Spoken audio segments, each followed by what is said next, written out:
Welcome to red TV. నేను మీ తేజ. ప్రస్తుతం మనతో పాటు సీనియర్ జర్నలిస్ట్ భరద్వాజ్ గారు ఉన్నారు. నమస్తే సార్. నమస్తే అండి.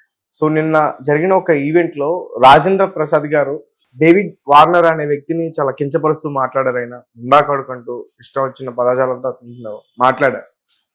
సో అంటే చాలా మంది నెటిజన్స్ కామెంట్ చేస్తారు, అతను డ్రింక్ చేసి వచ్చి స్టేజ్ పైన ఆ విధంగా మాట్లాడాడు, అతను ఒక పెద్ద క్రికెటర్. సో దాని మీద మీ అభిప్రాయం? అంటే జనరల్గా ఆయన ఆ పదం వాడకుండా ఉంటే బాగుండేది అనేది వాస్తవమే. అయితే తను ప్రేమాస్పదంగానే వాడినట్టుగా కనిపించాడు, ఎమోషనల్గా ఉన్నాడు రాజేంద్ర ప్రసాద్. ఆ ఎమోషన్లో భాగంగానే డేవిడ్ వార్నర్ గారిని పట్టుకొచ్చారు అని అన్నాడు గౌరవ సూచకంగానే. అన్న తర్వాత ఎవరైనా నిన్ను క్రికెట్ ఆడమంటే ఈ స్టెప్పులన్నీ ఎవరేమన్నారు అన్నాడు. అంటే పుష్ప స్టెప్ని ఇమిటేట్ చేశాడు రాజేంద్ర ప్రసాద్. అవును, ఇమిటేట్ చేసి ఇవన్నీ ఎవరేమన్నారు నిన్ను అన్నాడు అని దాని కొనసాగింపులో భాగంగా ఇతను మామూలుడు కాదు, అంటే క్రికెట్లో ఎంత ప్రావీణ్యత ఉందో ఇతనికి ఇక్కడ కూడా అంత ప్రావీణ్యత ఉంది అన్న టోన్లోనే, అంటే అది ప్రేమాస్పద బూతుగా చూడాల్సి ఉంటుంది. అంటే బూతు అనేది ఒక ఎమోషన్ తాలూకా లాంగ్వేజ్ అనుకుంటే, అలా ఆయన ఆ ఎమోషన్కి అతని మీద కలిగినటువంటి ప్రేమకి దాన్ని ప్రతీకగా తీసుకుని వాడేసి ఉండొచ్చు. దాన్ని సీరియస్గా తప్పుపట్టాల్సిన అవసరం లేదు. కానీ అభిమానులు గాయపడేటువంటి ఛాన్స్ కూడా ఉంది ఇలా మాట్లాడిన సందర్భాల్లో. అంటే అభిమానులు గాయపడేటువంటి సందర్భాలు అనేక ఉంటాయి. అంటే తమ హీరోని ఏదో కించపరుస్తున్నారు అని అనుకుంటారు వాళ్ళు న్యాచురల్గానే. ఇది ఎలా ఉంటుందంటే, కొన్ని జరిగిన సంఘటనలు చెప్పినా అభిమానులు గాయపడతారు. ఉదాహరణకి ఒక వేదిక మీద, అంటే ఒక వేదిక మీద కావచ్చు, లేదు సినిమాలో కావచ్చు. ఒక సినిమాలో ఒక నటుడికి తక్కువ స్పేస్ ఇస్తే, అంటే మల్టీ స్టారర్స్ వచ్చేవి వరకు, ఈ మల్టీ స్టారర్స్లో ఒక హీరోకి తక్కువ స్పేస్ వస్తే ఆయన అభిమానులు రియాక్ట్ అయ్యేవాడు. అంటే మహాసంగ్రామం సినిమాలో శోభన్ బాబు గారి క్యారెక్టర్ కొంచెం డౌన్లో ఉంటుంది, కృష్ణ గారి క్యారెక్టర్ ఎమోషనల్గా ఉంటుంది. దాంతో ఈయన అభిమానులు గాయపడ్డారు. ఆయన ఇక జీవితంలో మల్టీ స్టారర్లు చేయనని చెప్పాడు శోభన్ బాబు. ఇలా అభిమానులు గాయపడటం అనేది జరుగుతుంది సహజంగా. తమ హీరోకి కొంత అగౌరవం కలిగింది అని వాళ్ళు అనుకుంటే రియాక్ట్ అవుతారు. అట్లా ఇప్పుడు వార్నర్ని క్రికెటర్గా అభిమానించినటువంటి వాళ్ళందరూ కూడా రియాక్ట్ అవుతున్నారు. అలాగే ఈయన వాడినటువంటి మాట ఏదైతే ఉందో, ఇది ఒకసారి ఎప్పుడు రాజేంద్ర ప్రసాదే చెప్పాడు. ఇది కూడా ఈ మధ్య ఒక వేదిక మీద, ఏది వంశీకి సన్మానం జరిగినటువంటి సందర్భంలో ఈయనే ప్రసార వక్త. ఆయన మాట్లాడుతూ తాను నటించినటువంటి సినిమా లేడీస్ టైలర్ సినిమాకి తాను వెళ్ళినప్పుడు ఆడియన్స్ భలే చేశాడే అని చెప్పి ఇలాంటి బూతులే వాడినట్టుగా, అవి తనని గాయపరిచినట్టుగా ఆయన అనుకుని దీన్ని ఎన్టీ రామారావు గారి దగ్గర చెప్పాడట. ఈయన రామారావు గారి కాంపౌండ్ మనిషి కదా రాజేంద్ర ప్రసాద్. ఓకే. వెళ్ళినప్పుడు ఆయన ఏదో ఆఫీస్లో ఉంటే అక్కడికి వెళ్ళి చెప్పాడట, సార్ ఇలా అనేసారు నన్ను ఆడియన్స్ అని. నిన్నేంటి నన్ను కూడా అలాగే అంటారు, ఏం పర్వాలేదు, అది ఆశీర్వాదమే అన్నట్టు. అంటే ఎన్టీ ఓడు ఏం చేశాడరా, ఎన్టీ ఓడు ఇలా మాట్లాడతారు, దాన్ని తప్పుగా అనుకోకూడదు, పాజిటివే, అది ఆశీర్వాదంగానే తీసుకోవాలి, తిట్టుగా తీసుకోకూడదు, నాగ్గాడు ఇలా మాట్లాడేవారు. అంటే ఆడియన్స్ అలాగే మాట్లాడతారు. చింపేశాడ్రా అని ఈయన మాటే అంటారు. రాజేంద్ర ప్రసాద్ వేదిక మీద అన్న మాటే కనెక్ట్ చేసి చింపేశాడ్రా డాష్ అని ఆ పదం పెట్టుకోవచ్చు. అది ప్రేమాస్పద బూతే, అభిమాన బూతే. అంచేత బూతులకు కూడా రకరకాల ఎక్స్ప్రెషన్స్ ఉంటాయి. ఈ ఎక్స్ప్రెషన్తో జోడించి ఆ బూతును చూడాలి తప్ప ఎక్స్ప్రెషన్ నుంచి విడగొట్టి బూతును చూస్తే అది బూతే. కానీ ఇది మాట్లాడినా అభిమానులు గాయపడవచ్చు. అభిమానులు దేనికైనా గాయపడతారు. అంటే నెటిజన్స్ ఎలా కామెంట్ చేస్తున్నారంటే, ఇంతకు ముందు రజనీకాంత్ గారిని ఇలాగే మన ఇండియన్ ఫిల్మ్ ఇండస్ట్రీ చెందిన వ్యక్తి అయినా పక్క రాష్ట్రానికి చెందిన వ్యక్తి వేరే ఇలాగే వచ్చినప్పుడు మోహన్ బాబు గారు కూడా ఒరే గిరి అని కూడా మరి అప్పట్లో ఆయన కామెంట్ చేయడం, అది పెద్ద రిలేషన్ ఉంది. వాళ్ళిద్దరి మధ్య ఒరే అని పిలుచుకునే స్నేహం ఉంది, పిలుచుకున్నారు. అక్కినేని నాగేశ్వరరావు గారికి శివాజీ గణేశన్కి మధ్య కూడా ఒరే ఒరే అని పిలుచుకునేవాళ్ళు వాళ్ళు. అది వేదిక మీద కూడా అలాగే మాట్లాడుకునేవాళ్ళు. అంచేత అదేం తప్పేం కాదు, వాళ్ళు ఏ లెవెల్లో ఉన్నారు. అతను అంటే రజనీకాంత్ కూడా అలా మోహన్ బాబు గురించి మాట్లాడిన సందర్భాలు ఉన్నాయి. మోహన్ బాబు మాట్లాడటమే కాదు, మోహన్ బాబుని ఇబ్బంది పెట్టే కొన్ని విషయాలు రజనీకాంత్ గారి వేదికల మీద మాట్లాడినవి కూడా ఉన్నాయి. అంటే బజుల్లా రోడ్లో చివర రైల్వే ట్రాక్ దగ్గర ఏదో ద్రావకం తీసుకోవడానికి వెళ్ళేవాళ్ళం మేము అని చెప్పాడు ఆయన వేదిక మీద. అది అవసరం లేదు కదా, ఈ రోజున ఆ రోజున చేస్తే చేసి ఉండొచ్చు, కానీ ఈ రోజున వేదికల మీద అది చెప్పాల్సిన అవసరం లేదు అని చెప్పాడు ఆయన సరదాగా, ఒక ఎమోషన్లో చెప్పాడు ఆయన.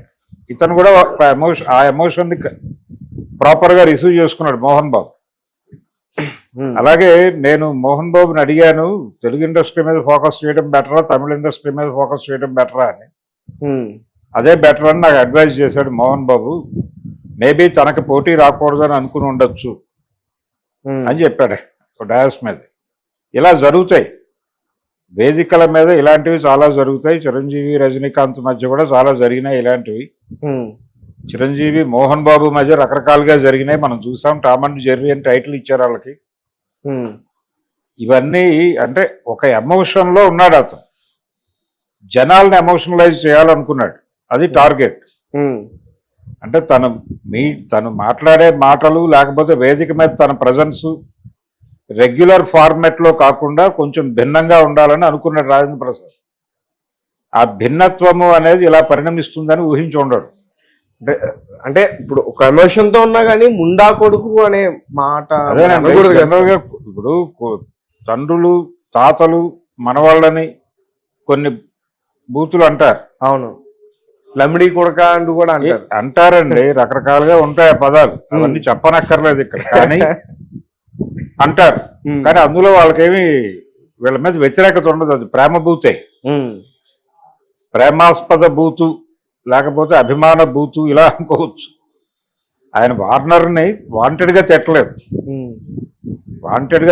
అతనిలో ఉన్న టాలెంట్కి ముగ్ధుడై మాట్లాడినట్టుగా అంటే ఇప్పుడు మీరు ఒక విషయం చెప్పండి. ఇప్పుడు అతను ఒక ఎమోషన్ తోనే అన్నారనుకోవచ్చాం, మరీ దారుణంగా ఈడు గాడు అని ఎలా అంటారు సార్? అవునండి, అది అందుకు కూడా ఉదాహరణ చెప్పా కదా నేను. అంటే ఈడు గాడు అనేది కూడా ప్రేమేనా? ప్రేమే. ఇప్పుడు ఎన్టీ రామారావు గారే అన్నాడని చెప్పాడు కదా రాజేంద్ర ప్రసాద్ ఈ మధ్య ఒక వేదిక మీద, ఎన్టీ ఓడు ఎరగదీశాడు రా అంటే ఏమిటి పరిస్థితి? అంటే ఎన్టీ రామారావు గారు కూడా ఒకసారి ఇప్పుడు ఒక పత్రికా విలేకరిని పిలిచి, అంటే విజయ్ చిత్రకు సంబంధించినటువంటి బీకే ఈశ్వర్ గారిని పిలిచి, ఎవరా మీ పత్రికలో నా బిరుదులు అవి వేయకుండా ప్లెయిన్గా రాసేస్తున్నారు, ఎన్టీ రామారావు అన్నాడు ఇలాగా.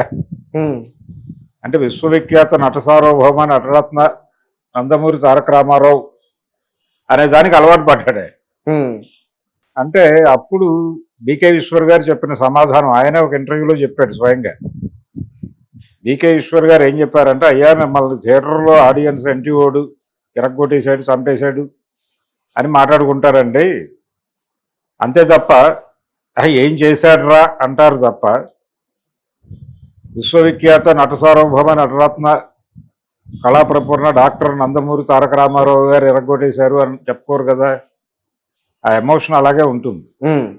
మేము కూడా అంత అభిమానంతో రాస్తున్నాం మీ గురించి అన్నట్టు ఆయన కనెక్ట్ అయిపోయింది. అద్భుతం, అలాగే కొనసాగించండి అన్నారు, అంతే. కాబట్టి ఇలాగే ఉంటుంది, ఆయన ఏమి లైన్ దాటలేదు.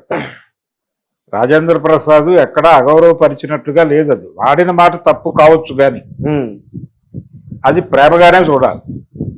అంటే ఒక మనవడిని తాత అంటే మనం ఆ తాత మీద డిఫెమేషన్ దావా వేయలేం కదా. అలాగే ఇక్కడ రాజేంద్ర ప్రసాద్ మీద కూడా డిఫెమేషన్ దావా వేసే పరిస్థితి కాదు, దాన్ని ప్రేమాస్పద బూతుగానే చూద్దాం.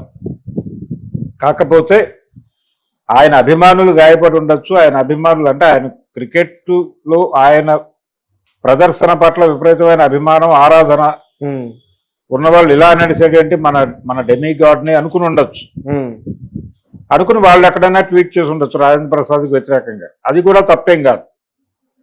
ఆ ధోరణి కూడా అలా నడుస్తుంది, అదొక అభిమానం. తమ అభిమానిని అంటే తాము విపరీతంగా అభిమానించి ఆరాధించే వాళ్ళని ఎవరో ఏదో మాట్లాడితే గాయపడతారు. అలాగే గాయపడ్డారు వాళ్ళు. అది కూడా ప్రాపరే, అది కూడా తప్పేం కాదు. ఓకే. ఈయన మాట్లాడింది కూడా తప్పేం కాదు. కాకపోతే ఇది తప్పు అని రాజేంద్ర ప్రసాద్ని బ్రాండ్ చేయక్కర్లేదు. ఆయన లైవ్లీగా ఉండటానికి ట్రై చేశాడు. కొంచెం సరదాగా ఎమోషనల్గా డయాస్ మీద తన ప్రెజెన్స్ ఉండాలని అనుకున్నాడు. ఆయన కొంచెం ఓవర్గా బిహేవ్ చేశాడు అనే మాట కూడా ఉంది. ఓవర్గా బిహేవ్ చేసినట్టుగా అనిపించింది కూడా. నిజానికి అంత వెళ్ళక్కర్లేదు, ఆ వేదిక మీద అంత ఓవర్ యాక్షన్ చేయక్కర్లేదు. ఇంకొంచెం తగ్గుంటే బాగుండేది. కానీ ఆయన ఉన్నటువంటి కండిషన్లో అది నడిచింది. ఓకే. ఆ కండిషన్ ఏమిటి అనే దాని మీద కూడా రకరకాల వ్యాఖ్యానాలు వస్తున్నాయి. ఆయన ఏమన్నా పుచ్చుకుని ఎక్కాడా వేదిక మా కూడా మాట్లాడుతున్నారు. అంటే ఈ రకమైన అనుమానాలు వచ్చే విధంగా ఆయన ప్రదర్శన ఉంది అక్కడ. ఆ ప్రదర్శన వలన కూడా ఈ అభిప్రాయాలు వస్తున్నాయి. కానీ ఆయన అయితే వాంటెడ్గా ఏలైసాడు అక్కడ. నేను అటువైపు ఉంటే మీకంటే ఎక్కువ అలర చేయగలను అన్నాడు. ఇలా చాలా విన్యాసాలు చేశాడు. దీనిలో ఆయన పర్సనల్గా నేను చాలా ఎనర్జెటిక్గా ఉన్నాను అనే మార్కెటింగ్ స్ట్రాటజీ కూడా ఉండుండొచ్చు రాజేంద్ర ప్రసాద్. నేను చాలా ఎనర్జెటిక్గా ఉన్నాను, నన్ను ప్రాపర్గా ఇండస్ట్రీ వాడుకోవడం లేదు అనేది కన్వే చేయటం అనే ప్రోగ్రామ్ కూడా, అనే మార్కెటింగ్ స్ట్రాటజీ కూడా ఆయనలో ఉండుండొచ్చు ఈ ఓవర్ యాక్షన్ వెనకాల. ఓకే. ఇలా అనేక కోణాలు ఉన్నాయి ఆ ఓవర్ యాక్షన్ వెనకాల. వార్నర్ ఎలా తీసుకున్నాడు, ఆయన పాజిటివ్గానే ఉన్నాడు అక్కడ. మేబీ ఆయనకు అర్థం కాకపోయి ఉండొచ్చు. తన పేరు తప్ప రాజేంద్ర ప్రసాద్ మాట్లాడిన దానిలో ఒక్క ముక్క ఆయనకు అర్థమయ్యే అవకాశం లేదు, ఎవరైనా దుబాసి ఉండి చెప్తే తప్ప. తర్వాత ఎలాగో తెలిసి ఉంటుంది, ఆయన అడిగి ఉంటాడు ఏమిటి ఇలా మాట్లాడారట. అయ్యా అది ప్రేమ అని చెప్పుకుంటారు అవతల. అంటే మన ప్రేక్షకులు తీసుకుంటారేమో కానీ ఇప్పుడు దొంగమున్నా కొడుకు అనేది ఒకవేళ అతనికి అర్థమయ్యే భాషలో చెప్తే మరి నిజానికి అతను దాన్ని ఎలా తీసుకుంటాడో. ఎలాగైనా తీసుకో.